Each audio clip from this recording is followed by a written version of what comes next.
Ladies and gentlemen, this is the 12th and final round. Right hand, Golovkin steps in and down he goes again. Unbelievable. Mayweather makes him pay. What a rookie mistake. A sensational left hook by De La Hoya. It's facts. I'm the best. You know what I mean? Sometimes I don't want to believe it myself, but it's the truth. I'm the best. I'm going to show you how great I am. From Southern California, this is the Last Round Podcast.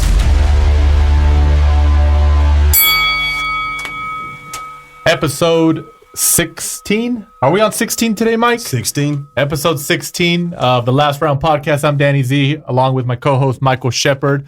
And we do have a special guest on the line there. We're going to get right to it, just because he does have limited time tonight. But we appreciate him calling in. The trainer of Jose Ucategui, super middleweight title holder, world title holder, Jose Ucategui.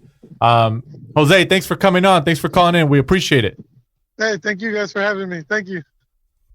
All right, so I can imagine it's been a busy week for you. So how's training camp been going for this big fight? Good, man. We're ready, man. This fight week, we're ready. We're just doing little things here and there, but we're ready to go up to LA. It's kind of been Jose's been a avoided fighter. Obviously, James Degale dropped the IBF super middleweight title because he didn't want to fight Jose. Yeah. What do you think? What do you think about that when that happened?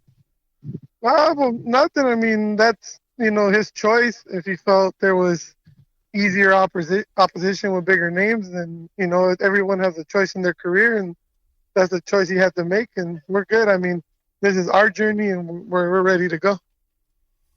Obviously, there seems to have been a bit of needle between obviously Jose's camp, obviously, and Caleb's camp. Yeah, it's mainly me and Caleb. Like, Jose hasn't said much. I mean, if you look on YouTube or anything, he has like 500 interviews. We've done one maybe. He keeps saying we're talking. I don't know where we've been talking, but he keeps talking and talking. So it's good at the end of the day. It's good for the fans, though, isn't it? Just to see, it draws more people in, more viewers when you can see there's actually kind of like a bit of hate between the camps. Like the drama factor? Yeah, exactly. I think so. I don't know, man. I really don't like him. So I don't like him. Like, me and him have talked. We've personally talked. We talked on video chat. We've talked. Me and him have talked. I just think he's a shady person from what me and him have talked. We've talked. We've had multiple conversations before the fight. So I'm sure the press conferences and the weigh-ins are going to be a shady person. The press conferences and the weigh-ins are going to be eventful then. Yeah, I mean, we got nothing to say. Jose fight. That's what I keep telling him. Like, keep talking like all your philosophy and shit he's trying to say don't mean nothing. When he gets in there, he has to punch somebody. Right. Words ain't gonna solve it in there. So you could try to talk as slick as you want and pre-write all your stuff like on the face-to-face. Like, it's pre-written. Like, doesn't matter. You got to fight at the end of the day. Absolutely. Is there anything that you've done differently for this fight this time around with Jose Ucategui? No, not too many things. Tactical things. We respect him as a fighter. I mean, he's good. No, we've never said that he's not good. We just said that he's another fighter. Unless he sprouts a third hand, he's not different than any other fighter. Like, you're a fighter. You got two hands, a head. You breathe and bleed like we do. So why should we treat you like you're something special? You're another fighter. Are you going to focus on obviously trying to cut the ring off because Caleb's kind of he's a real fast hand, fast feet type of fighter. So is that kind of the game plan I can imagine you're going to have for this fight? No, we're ready for whatever. If he wants to come forward, if he wants to go backwards, if he wants to hug, whatever he wants to do. I mean, we're ready for all of it. You can't assume that he's going to do what he did to other fighters to us. We don't know. We don't know what's going to happen. So we train for everything. We brought sparring partners that come forward. We got sparring partners that move. We got sparring partners that are fast, slow, strong. You can't just assume that that's what he's going to do, So you got to be prepped for everything. How many sparring partners have you had for this camp? Maybe 5 or 6 different ones that have specific things I wanted, from the sparring partner. Just specific things, different guys, And in terms of the sparring, is it like, it's like some other fighters? Do you have the sparring partners kind of interchange like every 2-3 rounds, so it can kind of keep him fresh. So like a brand new guy comes in every 2-3 rounds, but he just keeps going. No, not necessarily. We sometimes just work on a specific thing, you know. Like you can't work on everything in one sparring session. So, you know, different days require different sparring partners. What we feel we need to work on that day, we work on that day. If I feel that he needs to do this, we'll call that sparring partner. You know, we just have them all ready to go. So whatever I feel we need to work on that day, if it's speed, if it's power, if it's this, we just have them, you know, on the line to come train, you know. Not trying to look too far ahead, but, you know, I've heard that people are already saying that Ucategui is, you know, going to win, and then you're looking forward to like a big showdown with someone like Benavidez. Obviously, but we prefer Canelo. Benavidez doesn't have a belt, so there's no reason. We want belts. You know, we want the people with belts. Zurdo, Callum Smith, Canelo. Do you think Canelo? Do you think Canelo would take that fight? I mean, you know, just based on looking at the landscape, Canelo doesn't seem like he wants to stay at 168. But you think you guys can entice him to step into the ring with you guys? I mean, Canelo's a fighter. I mean, if he thinks it's a good fight, I mean, depends. I mean, I don't know. I don't know what he thinks, but we're definitely gonna call him out. You know, you gotta call the biggest names out. You're not just gonna call someone that's irrelevant. You know, just because they're in the weight class. Is that going to be a battle for San Diego? The goal is to move forward. You know. Is that going to be That's why when people say that they don't look forward or past, I mean, you kind of have to if you want to move forward in life. Absolutely. Is that like Mike just said, is that going to be the battle of San Diego if you guys get the Canelo fight? Yeah, that'd be nice. Yeah, he trains here, we train here. It'd be good. It'd be a nice fight. We get to do camp here, do all our stuff here, so it'd be cool for both of us to be here. You know, it's a big fight. I mean, Canelo's a great fighter. Obviously, I think Jose is one of the best, if not the best, super middleweight. You know, I think with getting Plant out of the way, you know, we'll just keep proving that he's the best. I mean, everyone says the same thing. Caleb says the same thing. Degale said the same thing, that we're slow, that we're this. But once they're in there, it's a different story. Be like a WWE match, Jose, where the winner leaves town? The winner leaves town. That'd be dope. That shit. I'm born and raised here, so I ain't leaving. You know? Shit. What did you and you know Jose and the whole team think when it was reported that Canelo was going to move up to 168? What was it kind of like? At least for you guys, was it like, oh wow, like that means that, you know, a possibility for a fight with Canelo just opened up even more for us, right? Payday. Yeah. Like, I mean, we don't do this for free, so yeah, we live off of this, so yeah, like it's the biggest payday. So, you know, he's the cash cow now, so of course, you know, every super middleweight got excited. Oh yeah, I could imagine that. And speaking of super middleweight, I know we talked about James Degale and stuff. He's fighting Chris Eubank Jr. In the coming months. What do you think about that fight and you know, possibly Jose fighting maybe the winner of that at some point later this year? No, I mean, I don't care who wins from that. It's not interested to me. He had his opportunity. They both did. Right. They both had an opportunity to fight us, and they both turned it down. So we're not just going to give you an opportunity now. Now that we have the belt and we're doing that, we're doing the same thing to them. They ain't earned it. The girl was scared. Why would you give someone an opportunity? Like, you don't get it. Eubank's the same stuff.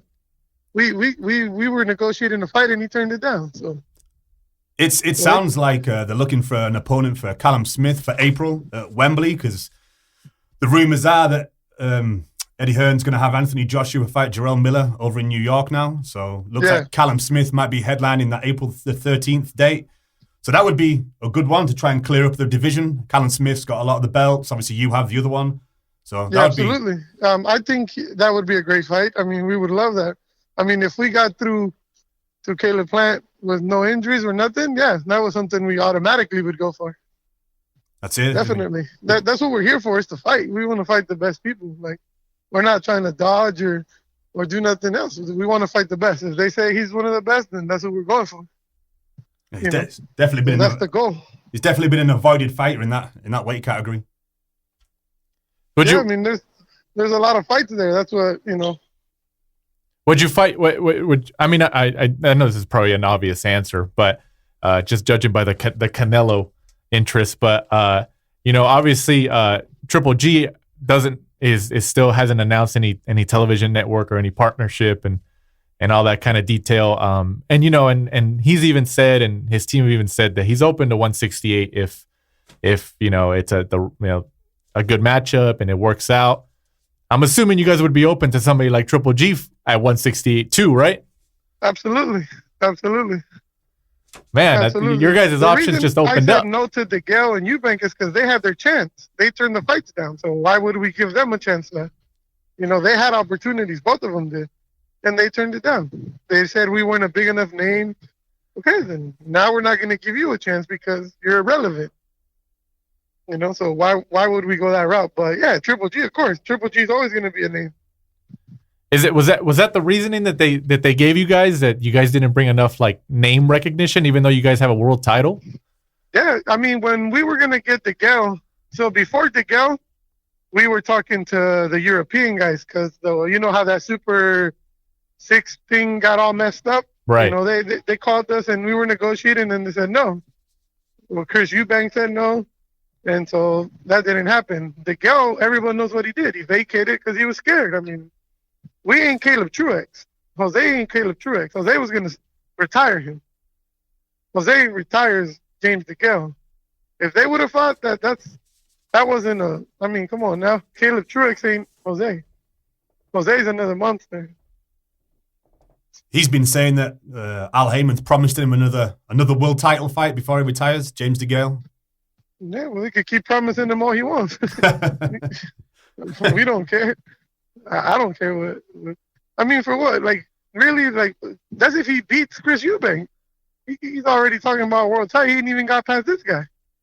Yeah, exactly. Has anyone reached out to you from any of the big broadcasting companies like DAZN or anyone like that? Because, obviously they've got a lot of weekends to fill. So you can imagine Eddie Hearn's looking to add to his, create a huge stable of fighters because I think they've literally got a date for every weekend. Yeah. Has anyone reached out to you from them? Well, the thing is, we're signed to Sanford, so we could fight in anybody's thing. We have the most freedom of any super middleweight. Right. We're signed to the Mexican company, so we could fight in Top Rank, DAZN, PBC. We get to move around, so fights with us should be easy, but obviously people don't want to make them. Because we're able to go to any network. No one could pull that network shit with us because we're not signed to nobody. We're signed to Sanford in Mexico. So we could fight anywhere. We could go with any TV, anything. We're not signed to no TV. So if they want to fight, we can fight. We can make any fight happen because we're not in anybody's network. Has any television network approached you guys to be exclusive with them, whether it's ESPN, Showtime? I wouldn't be able to tell you that because I don't handle that part. Okay. But from my knowledge, no. And from what me and the promoters have talked, we like what we have now. Right. I mean, we fought in Top Rank in October. Now we're fighting in PBC. We get to fight wherever we want. So I think this is a better way because we'll be able to make any fight. Has anyone from Top Rank? How about Jose Ramirez or something like that? Are you looking to? Yeah, Zurdo. Yeah, that'd be a good fight. We've been calling him out for years. And why do you think he doesn't want to fight you? He's scared too? I don't know. I don't think no fighter's scared except Degale because Degale has to go. I think every fighter has the reasoning. I mean, if you're a fighter, you can't be scared. Right. I mean, you fight for a living. Like that's kind of, that doesn't make sense. I just think they don't want to take risks. Jose's a risk.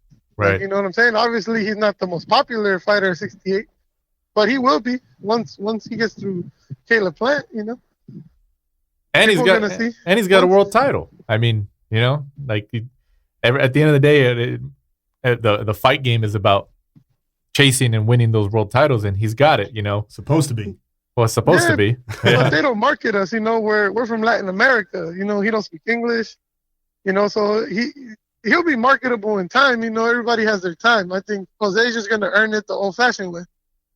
But you don't think it in that regard? I like that you said that you guys are with Zanfer and you guys aren't tied to any specific television broadcast partner, which is good because it opens you up to negotiate with other promoters. But you don't think if you guys were signed exclusively to one television platform, that maybe he get more airtime, because they it's all about like investment. You don't think that hurts the team? Yeah, in a way.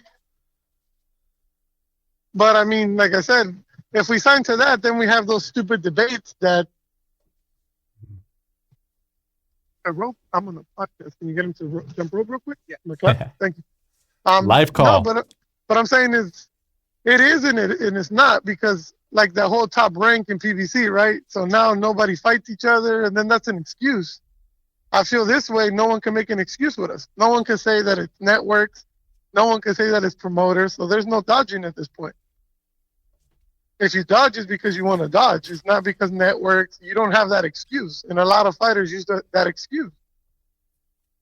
They use that excuse about, oh, well, I'm in Top Rank and he's in this, and they make excuses. This way, when we want to fight them, they can't say the network did it. Right. They have to actually come up with a real excuse, because you can't make that excuse no more with us. True. And like I said, we're not underestimating Caleb Plant at all. We're ready. We're believing this is a fight that we could win. I mean, what fighter have you ever heard say, "Oh, we're not going to win"? That's kind of dumb. Right. That's his whole anger that we said we were going to win. What, are we supposed to tell you we're going to lose? Or? Right. Yeah. As a fighter, you don't want to have that mentality. Like, what right. are you talking about? Absolutely. Absolutely. And then, going on a lighter side, Jose just celebrated a birthday, right? On the 24th of December. Yeah. So I'm assuming you guys were training, or did you guys celebrate anything, at least for a little bit? No, I mean, to him, it's just another day. I mean, his mind is focused on Plant. Right. Plant ran his mouth, and now, Jose has to like Jose told him in all the shows we've done on the Fox shows and all that, like, at the end of the day, we got to fight in the ring, so it don't matter. It don't matter. You live hard, we live hard. Everybody grew up hard. I mean, that's not new. Like, we're from different countries. You know what I'm saying? He's from Venezuela. I grew up in Mexico. Like, he acting like we grew up in fucking Bel Air or something. Right. Like, he sits here talking about how his life was harder than us. You don't know us. How the fuck is that a fact? Like, he's all facts. It's not a fact. Like, he says he's faster. He's this. And how is that a fact? You never fought Jose, so it's not a fact. You've never fought him, so how can you say you're faster? You have a higher IQ. Like, motherfucker, you were a kickboxer. Jose's been a boxer. Like, right. Just because you mimic Floyd doesn't mean that you have a higher IQ. You could box going forward. Boxing isn't just going backward. You're a defensive fighter. He says that Jose gets hit. You guys seen Jose fight? Right. Yeah, Absolutely. Okay, so what fight you seen Jose all beat up like other brawlers? That his face is all swollen, or he's just taking punishment just he gets hit to get hit. Jose don't fight like that. No, he doesn't. Yeah, you're right. The only punishment I've ever seen. That's what I tell everybody. How you know you got better defense? Darrell couldn't hit him. The only punishment I've seen him take was from Darrell's uncle. I know, that was dirty. Yeah. And then he still didn't do nothing. So there you go. Like, you hit like bitches outside the ring and inside the ring. So it didn't make a difference. You came up and started talking all sweet like it was all good, and then sucker punch, and it did nothing. Then you got your ass whooped in the rematch.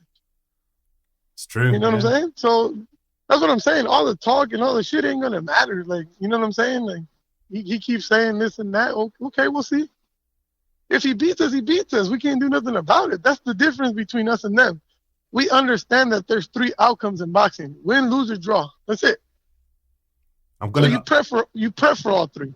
Just because you're envisioning in your head and you did a vision board, I don't care about all that shit. You still got to punch somebody. Fuck your vision board. I don't give a fuck about that. Like, I don't care. It ain't got nothing to do with boxing.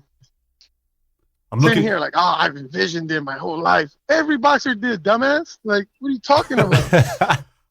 I'm looking forward to the weigh-ins till you and Caleb see each other. Yeah, I saw him in the hotel. He wasn't that brolic when we saw each other. I'm 6'1", 300 pounds. I ain't no fucking little bitch. I fought too. Like, he ain't scaring me. Like, I don't know what he thinks. He knows that. He ain't scaring nobody over here. He ain't scaring nobody on this side, and he knows that. I know That's why That's why he was all teary-eyed in the damn face-to-face. He ain't scaring nobody. He does that thinking because he beat up Porky. Okay, he says that we were given the title, right? Mm-hmm. You heard that? Yeah. So you tell me which fighter has ever got a title eliminator after being knocked out? Didn't Porky get knocked out by Benavidez? Yeah, He did. That's right. that's Yeah. true. Then how did he get a title eliminator shot after being knocked out? You tell me when that's ever happened. That a dude gets knocked out and then gets a title shot or a Yeah. title eliminator. You got handed that. They put a punching bag with hands for you. Right? Nobody said that before. How is Porky ranked if he just got knocked out by Benavidez? How is Porky ranked? That's true. How is he? Yeah, see, nobody's checking him on that. And that's why I get mad. Like, who's checked him on that? No, you're right. Nobody. Yeah, see, no one does that. Like, all these guys from the Mayweather gym talking about, there's one idiot on there talking about he sparred Jose last year when he was 8-0. Jose got 30 fights. What, he fight 22 fights in a year? Like, they're just morons. They don't even know what they're talking about. Like, at the end of the day, final thing is Jose's going to go in there and put in work. You got to deal with him in the ring. All the shit outside, all the stuff we all said, it's not going to matter on the 13th. You two are going to be in there. And now you got to deal with Jose. I don't got to deal with Caleb Plant. He got to deal with Jose. You know, I'm not fighting. He spent the whole camp arguing with me. He over there stalking everybody's Instagrams and shit. Like, he's stalking my girl's Instagram and shit to see what she puts up. Like, man, you're like a old, like, you know, when you have an ex-girlfriend that finds out you have a new girlfriend and she's checking out everybody's shit. Like, that's what he's doing. This is weirdo. Oh, man. This is great. This is going to be a good fight week. I can tell. I'm ready. I am ready, man. I think you've been my favorite guest so far that we've had on this show, man. You got to come back. You got to. We speak the truth. My shit isn't pre-written. I'm not trying to find arguments for everything. He's looking to see who said what and when he said it. Okay, you say what you know. He said, I mean what I say and I say what I mean. Right. You contradict yourself all the time. You said Jose was a bum in another interview. You said Jose has dimensions. So stop contradicting yourself then. Since you mean what you say, and get the fuck out of here, man. You're a fucking hillbilly. Just because you wear those Latin tablecloth shirts, you think you got some money now? Get the fuck out of here, man. You're still a hillbilly. Like, don't come with that shit because you got some money. You dress like El Chapo from the 80s. Like, that don't mean shit. Got nothing to do with boxing. Like, you bought an expensive shirt. Okay. And? Oh, Like, man. get the fuck out of here. I don't care. He went to the damn face-to-face dressed like Ron Burgundy and shit. Just like Ron. What a reference. What a reference. Like, Oh. man, come on. But I got to go to class, guys. No, yeah, no I'll problem. absolutely go up there as soon as I have time, and we'll do a full show, man. Absolutely. We appreciate it. Jose, can you help me pronounce your last name? Is it Cital? Cital. Okay, that's why I wanted to ask because I was like, okay, he's got the Mexican accent right there. Jose Cital, trainer of IBF super middleweight champion, world champion Jose Ucategui, who fights this Sunday, the 13th, at the Microsoft Theater on Los Angeles on Fox Sports 1 against Caleb Plant. Good luck to you guys, Jose, and hopefully we can have you guys on the show in the near future. And like I said, good luck to you guys, and hopefully you guys pull out the W. Thank you, man. Talk to you guys soon. Thank you very much. Thank you. All right, bye. Man, what? He let it. He did it hold back. He did it hold back. No, that was one of the reasons. I mean, I could see on social media that obviously himself and Caleb Plant were going back and forth. So I was like, hey, try and get him on. I knew he'd be a good guest. Obviously, he speaks his mind. He doesn't hold back, like you say. So it's going to be a good fight week. I'm ready. I am ready. Hey, you could just tell in his voice that there is legitimate bad blood. I know, it being in the fight game, especially, sometimes you have to sell it, the drama factor to get people to, I get it. At the end of the day, it is a form of entertainment, even though it is a fight game, and you play your part. But this one doesn't seem like it's on purpose. No, they don't like each other. No, they don't like each other. You can tell they go back and forth, and even on Instagram, sometimes it gets a little personal. So you can tell, obviously, it's not set up like it is sometimes where, like, I don't see that fight going where, they win and then they go and hug each other. I think it's going to be still going to be the same. It's still going to be I don't even think it goes 6 rounds. So who 6, you going? 7? Who are you going for? I'm going draw. You're going for a draw? No, I'm just kidding. You know what? I like the matchup, and I like that there's like bad blood. Mm-hmm. It's just gonna make it, a lot more dramatic. But I am going for Ucategui.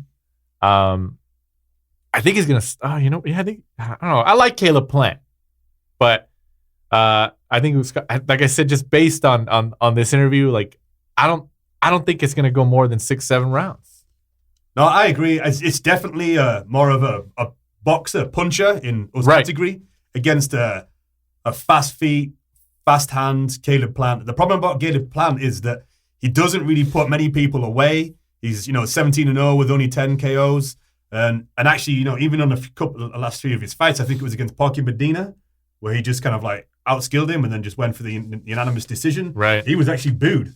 Yeah, I remember that. Yeah, he was booed quite badly. That was in the Don Haskins Center in El Paso, Texas. But I'm the same as you. I think Ucategui, I think he'll eventually catch him. He'll try and corner him. It's kind of like he did against Darrell, have him up against the ropes or in the corner, and then I think he'll just unload. And I think at that point, that'll be when he finishes him off. For our English fans who may not know who Jose Ucategui is, if they can remember back to an event that happened, Andre Darrell against Andre Darrell, fought him twice too. He fought him twice. In the first meeting, Ucategui was disqualified, kind of controversially, for hitting him after the bell. Mm-hmm. Darrell kind of went down, got back up, and then it looked like the referee had kind of said, "Hey, are you okay to carry on?" Darrell had said, "Yeah, I'm fine." And then it looked like his corner kind of told him to take a dive. Yeah. So Darrell kind of get the W. Yeah, he kind of went back down to the floor and then ended up. He won, but then Darrell's uncle, was it his uncle or his trainer? I think it was his uncle. His uncle went over and then started talking to Jose Ucategui and then punched him with the right hook. Boom. And it and everybody has to remember this because this was extremely memorable because there's a bunch of camera angles that were right on that shot. Mm-hmm. It wasn't like it was some cell phone from the corner or something. Like it's right in the shot, and like it got so crazy that like there was like a police report filed and everything, and I think they put out a bench warrant or a warrant for his arrest. And it was actually Ucategui's team. It was Jose Cital and Jose Ucategui. They actually dropped the charges. No, right. But it got to that point. It got to that point, and it was just so crazy. It's just like what the hell? Because like literally, it was like a legit punch, like with this fist. It wasn't a glove. This wasn't a part of the show in a sense or part of the fight. Like it was a legit brawl. Because I remember that was the first time that Jose Ucategui to me came to mind, because I was kind of like, oh my God, like what the hell just happened? So I imagine quite a few of the fans back home in England, they probably won't remember him, but I imagine now they'll remember that event. Yeah. Because that was all over. That was on normal. Oh yeah, that got picked up by multiple media outlets, not just boxing. It was like sports, and it was just one of those things. Like it's insane. But thanks to Jose Cital for coming on, the trainer of Jose Ucategui. Like we said earlier, this Sunday the 13th at the Microsoft Theater in Los Angeles on Fox Sports 1, Ucategui versus Caleb Plant for the IBF Super Middleweight title. And also on that card, 17-0 Brandon Figueroa goes up against 25-1 Moises Flores. What do you think? Good fight. Brandon Figueroa fought recently, quite near to us actually, at the Citizens Bank Arena. Yeah, in Ontario, California. He headlined the event where John Molina was supposed to fight Victor Ortiz, because obviously that event got pulled. He beat Oscar Escandon by 10-round KO. He's the younger brother of Omar Figueroa, who's fighting John Molina Jr. Who's fighting John Molina this time, in February. So I think it's one of those where they picked it for actually Brandon Figueroa to come of age. Decent fight against Moises Flores. I think Brandon Figueroa should win. I think it would be a similar late stoppage. Round 9, round 10. Brandon Figueroa's got a good engine on him. He's young, throws lots of combinations, punches in bunches, as they say. Moises Flores is actually coming off a recent defeat to Danny Roman in the summer of 2018. He lost in a WBA World Super Bantamweight title, 12-round unanimous decision. And if people can remember, he actually fought Guillermo Rigondeaux. Right. Back in the June 2017, where it ended up in a no contest. Right. I remember that. That was the one where Rigondeaux hit him. Was it after the bell or? It was like a right hook. I think it was after the bell. I think it was after the bell where he hit him and then... Yeah. Because I remember that. Because I remember watching that, and I do remember that it was visibly after the bell. I don't like it. It wasn't like one of those split second. If I remember correctly, am I wrong? Am I thinking of something else? That's what springs to mind for me. I'm pretty sure that was what happened. It was a knockout. Yeah, he hit him after the bell, knocked him out, and it ended up being like a no decision. I think they thought he was going to get DQ'd, and they ended up doing it like a no contest or no decision or something. So it didn't really affect his record. And then people were like, "Oh, what the hell?" Like, he should take the L for that, at least as a DQ or something. But whatever, it is what it is. But going to that, transitioning from that, Flores did fight Guillermo Rigondeaux, who's actually returning on this card, right? Yeah, he's back on this card. He's back since his loss against pound for pound, arguable number one, Vasily Lomachenko, which was what? Dang, it felt like, how long ago was that? I mean, I don't know. He's been out of the ring for a minute. Probably 18 months or so, I would say. He's been out for a while. He's saying like he disappeared off the face of the earth, to be honest with you. Oh, yeah. And all that tweeting he did, all that social media he did leading up to the Lomachenko fight and trying to get the Lomachenko fight, and then it just goes pitch black.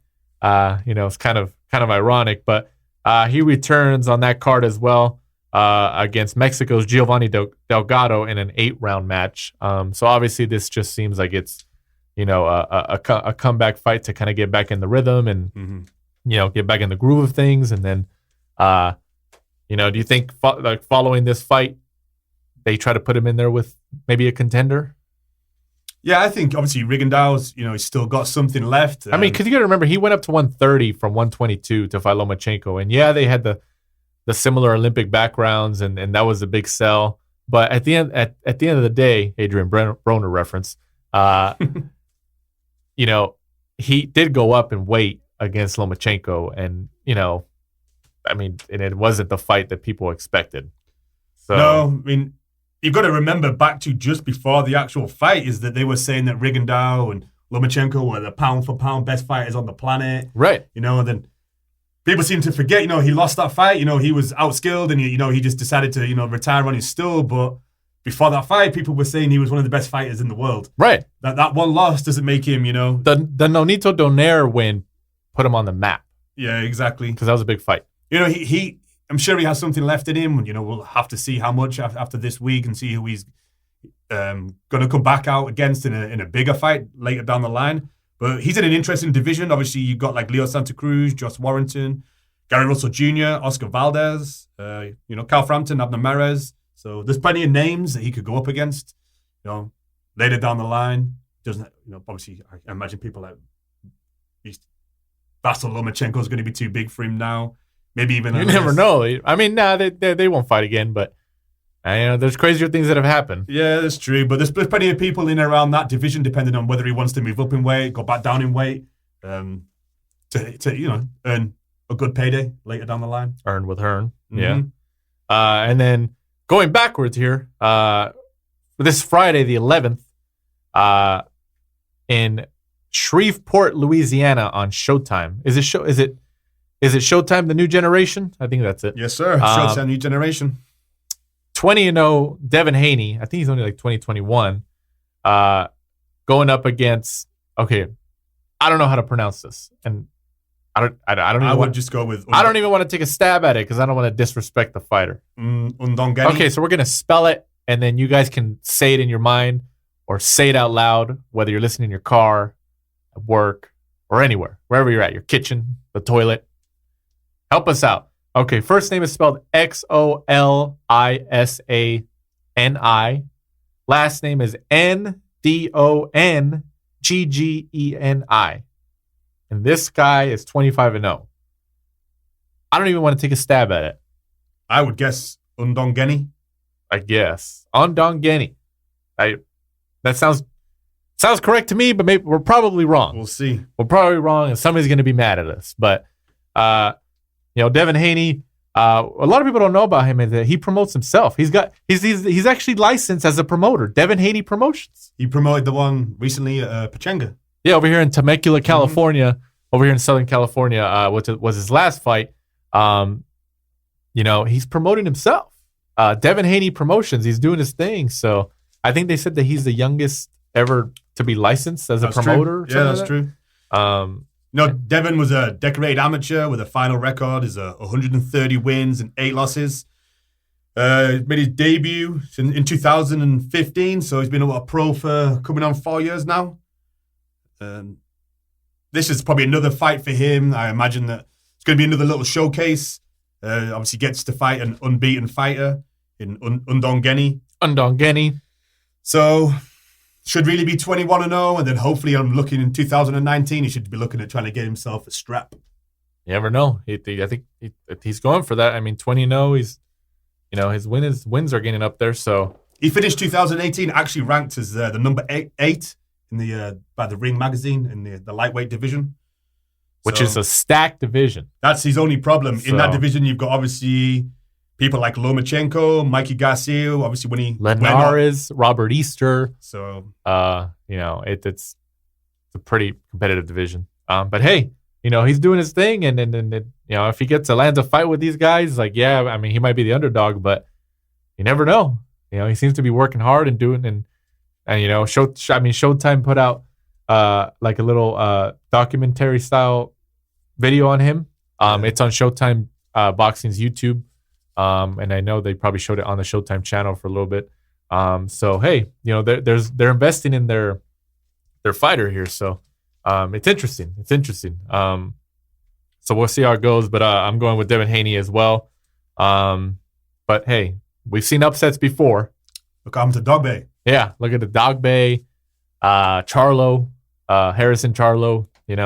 But just based on resume and all that stuff, Devin Haney should take it.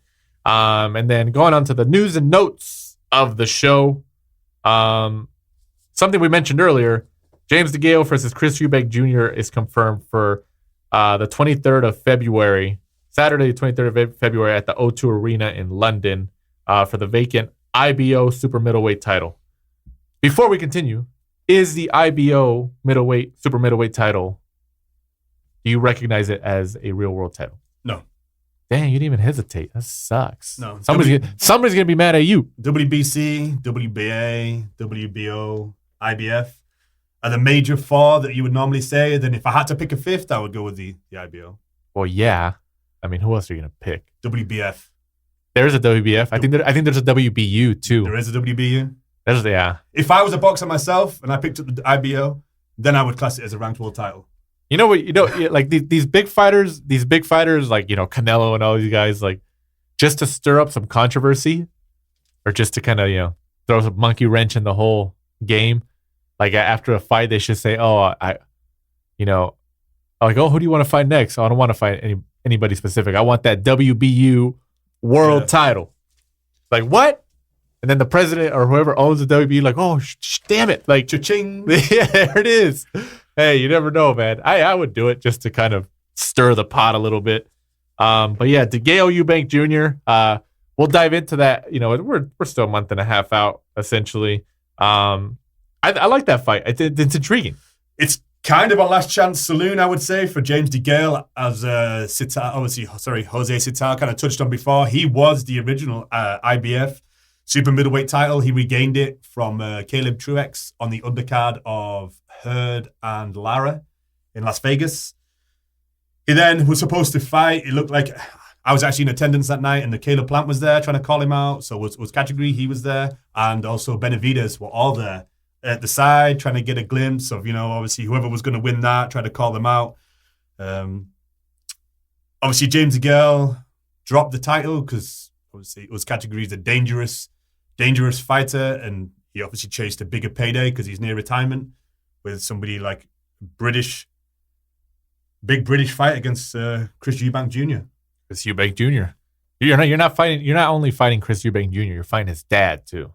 That's true. Yeah, so, crazy old Chris. I mean, Eubank you might not be physically fighting him in the ring, but in a sense, that's a pairing right there. Sheriff Chris Eubank. Sheriff Chris Eubank Sr. With his badge, walking around with a sheriff's badge on. Respect. He's a crazy guy. Respect, man. Crazy guy. I think sometimes he thinks like, oh, I'm better than my son even now. Like, Did you see the pictures of Chris Eubank Jr. When they announced the fight and him and James Degale went face to face? It looked like Chris Eubank Jr. had come dressed as Bane. Oh, with the boots? With the boots and the big jacket on. It looks like... Hey, man, but that's his thing, though. I think people should come to expect that from the Eubanks, that they're all about style. Whether you appreciate the style or not, it doesn't matter to them. I was created in the dark. He was created in the dark. Is that the line from Bane? Is that the Dark Knight Rises? That's the one. The Bane. Nobody cared who he was till he put on the mask. That's true. Eubank Jr. should come out with a mask now. I would like him more if he comes out with the mask. We called it here first, so we should get some cut of that purse. We probably won't, but at least we said it first. At least we said it, and then going on to the final news and notes. He did it again. Amir Khan he gets a big fight again. Like, hey, you got to respect him for that. So, and this is confirmed, right? Like, or at least generally. Yeah, it's pretty much been confirmed. I think Eddie Hearn did a recent interview with IFL TV, and he kind of said, like, yeah, Khan's picked Crawford. Apart from actually a fight poster coming out, I think most news outlets have admitted that this seems to be the fight. It's been, essentially reported. I don't think there's been an actual, like you said, fight poster or official press release or something. But Amir Khan is going up against, to some people, arguably top pound-for-pound fighter in the world, Terrence Crawford, who holds the WBO welterweight world title on April 20th at Madison Square Garden in New York. Khan did it again. He did it again. Hey, you can't, all the stuff that he gets, shout out to that Twitter handle, Diluted Khan. That's a pretty funny Twitter handle. It is. Sometimes like they put out stuff and it's hilarious. As much as people make fun of him, like that Twitter handle, and all this stuff, that he's went through with his wife, allegedly, I don't know if it was allegedly, but that's messaging a transgender person. He shows that he's down to fight anybody. Yeah, that's the thing that shocks me is when people keep saying, like, he's ducking Kell Brook. I'm like... And then he calls out Floyd Mayweather all the time. I'm like, how is he ducking Kell Brook when he's fighting a harder fight? He's fighting a harder fight in Terrence Crawford, as you just touched on, that many people would say he's in the top 5 pound for pound. Probably top 3, 4. Yeah, maybe even top 3. So how can... choosing to fight Terrence Crawford, a current world champion, in the top 3, top 5 pound for pound rankings for less money... Yeah. How can that be classed as ducking? Surely if he took Kell Brook, which looks like a washed Kell Brook, for no title, but for more money, it doesn't make sense to me. Kell Brook is always going to be there, and I think Khan knows that. It's just funny because he originally took that 3-fight deal with Eddie Hearn.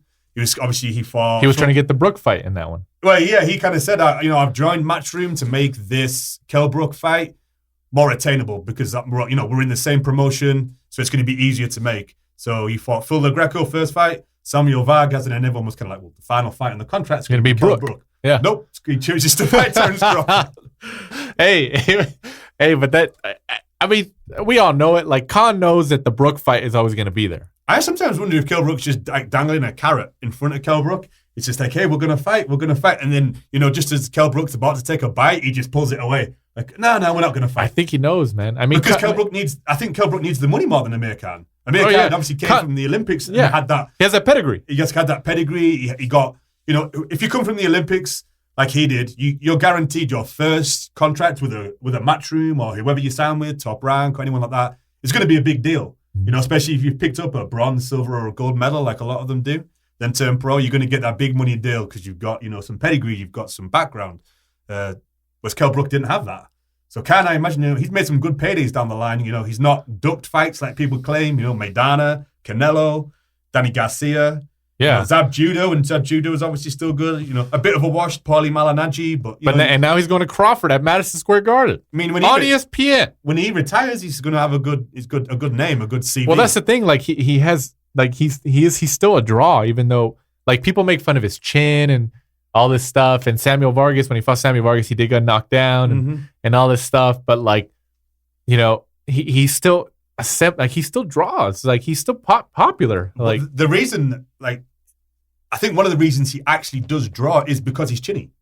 He can be winning a fight. It's kind of entertaining in an ironic sense. It's true. He can be winning a fight, and then someone just kind of catches him, and you're like, whoop, there goes Cannon. He's one of those guys that when he gets caught, his legs go. All right. He turns into spaghetti legs. You think I think that when Kell Brook moved up to 160 to fight Triple G, which was obviously a big deal, because like, what the hell, welterweight moving up, and everybody's like, oh, he has, you got to give him the guts, he's doing it and everything.